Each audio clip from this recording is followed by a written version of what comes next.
With that, let's get to the big board presented by Bet365. Here's Blake Murphy, and not only are the Jays going to see a guy starting that they didn't expect to see that, but there's something else that he brings a little bit of a surprise to the table. Yeah, something Jordan Hicks is, we'll say, reintroducing. We didn't see him use it as a Blue Jay last year, and that's his splitter. He threw 18 of them while still with the Cardinals. Ditched it when he came over to Toronto. It has been a big part of his ability to transition from the bullpen into a rotation role that some people around baseball were pretty skeptical about. Now, this is a pretty nasty splitter to the extent that he throws it now at a top 10 rate among all pitchers.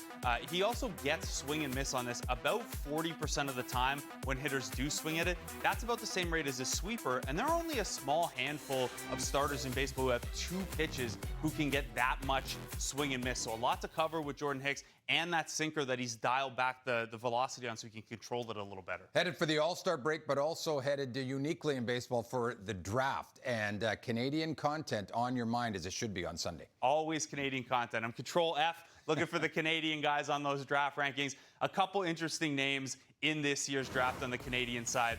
Here you see a quick list. Brendan Lawson, some outlets have him ranked even higher than MLB pipeline there. A shortstop preps prospect who's really well balanced, a lot of tools there. Dante Nori, if you remember Micah Nori, the former assistant coach of the Raptors and assistant coach with the Wolves in the playoffs this year, that is his son. So Canadian on a technicality there, one of the fastest players in the draft.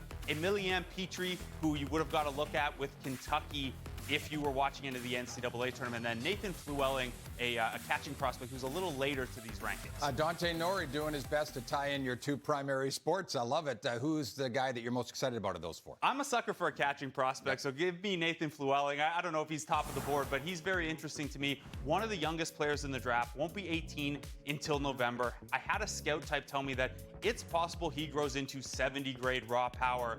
With some scout people thinking he can stay at catcher defensively, that becomes a really intriguing profile. Down at the combine the other week, he also had some of the best exit velocities with the wooden bat among all prospects. So an interesting guy to keep an eye on into day two.